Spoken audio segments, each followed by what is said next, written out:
लड़की पटाने तो मैं भी पटा लूं, लेकिन क्या करे भैया, डर लगता है। अभी तो हमारे पप्पा जवान है। अबे क्या दिन आ गए हैं, इधर हम सिंगल है और इसे लड़की पटानी है और ऊपर से बोल रहा है कि लड़की तो मैं भी पटा लूं, लेकिन क्या करूं, अभी तो मेरे पापा ही जवान है। वाह वाह क्या बात है, मतलब ये 2 फुट का बच्चा ये कहना चाह रहा है कि अगर मेरे पापा जवान नहीं होते तो मैं भी लड़की पटा लेता। अच्छा, मुझे अब समझ में आया कि ये अभी तक एक भी लड़की क्यों नहीं पटा पाया, क्योंकि जब भी ये लड़की पटाने की कोशिश करता, इसके पापा कहते होंगे कि बेटा तू इसे नहीं पटाएगा, ये लड़की सिर्फ मेरी है, इसे तो मैं पटाऊंगा। तभी मैं सोचूं आजकल के लड़के सिंगल क्यों है, साला सारी लड़कियां तो इसके बाप ने पटा रखी है, इसलिए ये खुद भी सिंगल है। इस वजह से तुम्हारा भाई यानी कि मैं भी सिंगल हूँ। मैं आज ही जाऊंगा और इसके बाप से सारी लड़कियां छुड़ा के ले आऊंगा और फिर मैं पटाऊंगा। आज तो मजा आएगा। लो, मेरा वैलेंटाइन गिफ्ट कहाँ है? रुको जरा, सबर करो। अरे सबर वर कुछ नहीं, और भी जगह जाना है मुझे। ध्यान से देखिए इस मासूम से दिखने वाले चेहरे को, क्योंकि ये कोई मासूम चेहरा नहीं है। इस मासूम चेहरे के पीछे कई खौफनाक राज छिपे हुए हैं। और हाँ, अगर ये मासूम सी दिखने वाली लड़की आपको कहीं पर भी दिखे तो इससे जितना हो सके उतना इससे दूर भाग जाइएगा, क्योंकि ये मासूम चेहरा नहीं है बल्कि मेकअप के पीछे छुपी हुई एक भूतनी है। इस भूतनी में बहुत शक्तियाँ हैं, जिसमें से एक शक्ति ये भी है कि जिससे ये अच्छे खासे लड़कों को अपना बॉयफ्रेंड बनाकर उनसे वैलेंटाइन गिफ्ट लेती है। और जैसा कि आपने वीडियो में देखा कि इसने उस लड़के से गिफ्ट लेने से पहले क्या कहा, तो एक बार और देख लेते हैं कि इस भूतनी ने इस लड़के से क्या कहा। तो चलिए चलते हैं फ्लैशबैक में। लो, मेरा वैलेंटाइन गिफ्ट कहाँ है? रुको जरा, सबर करो। अरे सबर वर कुछ नहीं, और भी जगह जाना है मुझे। तो जैसा कि आपने फ्लैशबैक में देखा कि उस मासूम से चेहरे जैसी दिखने वाली भूतनी ने उस सांड जैसे लड़के को क्या कहा, इससे साफ साफ पता चलता है कि उस भूतनी ने और भी बॉयफ्रेंड बना रखे हैं। तो जैसा कि आपने वीडियो में देखा कि यह सब सुनने के बाद कैसे लड़के का मुंह खुला का खुला रह गया।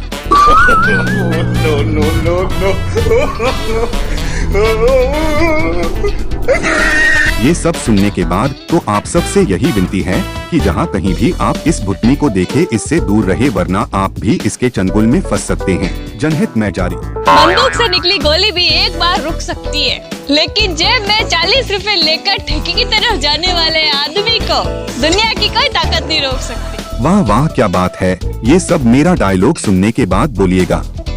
बंदूक से निकली गोली भी एक बार रुक सकती है, लेकिन जेब में 10 रुपए लेकर पानीपुरी के ठेले की तरफ जाने वाली लड़की को दुनिया की ताकत तो दूर, इस ब्रह्मांड की ताकत भी नहीं रोक सकती। और हाँ, ठेके की तरफ जाने वाले आदमी की जेब में कम से कम 40 रुपए तो है, लेकिन तेरी हालत देखकर तो लगता है कि तेरी जेब में 10 रुपए भी नहीं होंगे। लेकिन इसको पता था कि इसकी जेब में एक भी रुपया नहीं है, लेकिन इस लड़की को गोलगप्पे खाने थे, इसलिए इसने एक आइडिया सोचा और पानीपुरी के ठेले पर गई और पानीपुरी वाले से कहा कि आप मेरे बॉयफ्रेंड बनोगे। बेचारा पानीपुरी वाला इस लड़की की चिकनी चुकरी बातों में आ गया और बॉयफ्रेंड बनने के लिए हाँ कर दी। उस दिन के बाद से ये लड़की रोज उस ठेले वाले के पास जाती और वो ठेले वाला रोज इसे पानीपुरी खिलाता और उसके नुकसान होता रहता है, क्योंकि ये लड़की वहाँ से रोज फ्री में पानीपुरी खाती और साथ में अपनी सहेलियों को भी लाती और उन्हें भी पानीपुरी फ्री में खिलवाती। इस कारण की वजह से बेचारा ठेले वाला 2 दिन में सड़क पे आ गया। अब तो उसे कुत्ते भी मुंह नहीं मारते, इसलिए सभी ठेलों वालों से निवेदन है कि ऐसी लड़कियों से दूर रहे तो ही आपके लिए बेहतर है। हर्ट ब्रोकर की तरफ से जनहित में जारी।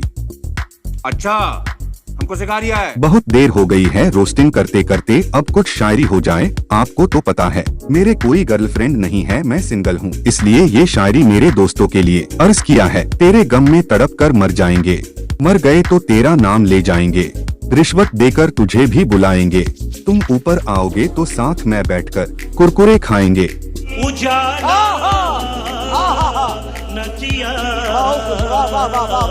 चलिए आगे बढ़ते हैं, लेकिन आगे कैसे बढ़े ये कांचा बादाम आगे बढ़ने देगा तब ना। आज सुबह से इंस्टाग्राम पर यही देख रहा हूँ, आप भी देख लीजिए।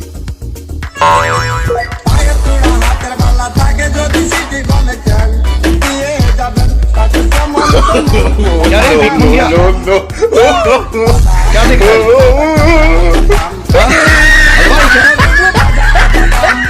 शायद इसे पता नहीं, लोग इसकी रील को नहीं बल्कि लोगों की नजर तो कहीं और है। समझ गए ना मेरे कहने का मतलब? समझ रहे हो? समझ रहे हो? समझ रहे हो ना? आजकल इस लड़की की रील्स वायरल नहीं हो रही है, इसलिए इस लड़की ने मजबूरी में आकर अपने बम का सहारा लिया और उसके बाद इसकी ये रील वायरल हो गई। और इस रील के वायरल होने के बाद अब ये अपनी हर रील में अपने बम का भरपूर उपयोग करती है।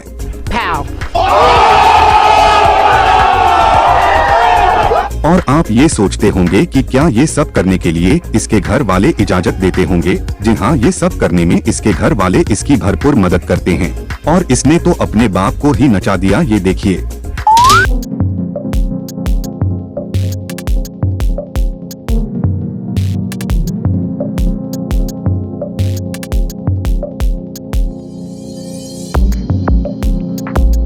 देखी उसमें ये लड़की अपने पापा को नचवा रही है, तो अब आप खुद समझ सकते हैं अब मैं क्या ही बोलूं। और हाँ, इस बीमारी के कुछ और नमूने देख लीजिए।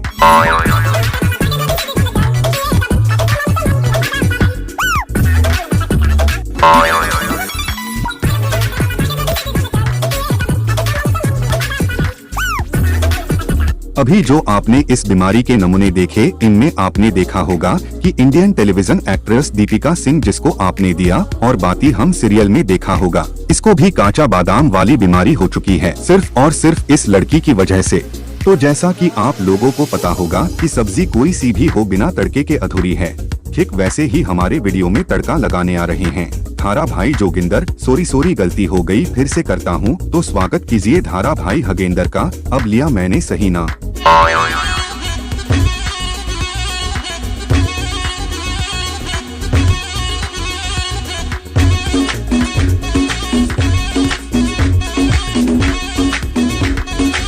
अबे ओ हगेंदर, तू नाचकर खुश तो इतना हो रहा है जैसे तू कोई हीरोइन हो, लेकिन एक बात तो है, तो उस काचा बादाम वाली लड़की से अच्छा नाच रहा है। पूरे इंस्टाग्राम पर काचा बादाम के अलावा मुझे मिला तो सिर्फ तू, क्योंकि एक तू ही है जो काचा बादाम पर अपने ढुमके नहीं हिला रहा है। लेकिन तूने लोगों से अलग करने के लिए ये बंदरों वाला रास्ता चुना।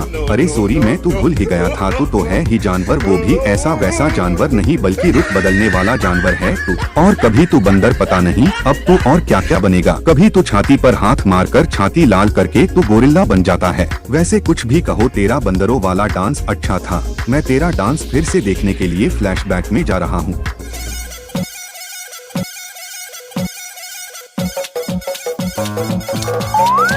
तो फ्रेंड्स, आज की वीडियो में बस इतना ही। मिलते हैं किसी नए टॉपिक पर अगले वीडियो में। खत्म। बाय बाय, टाटा, गुड बाय, गया।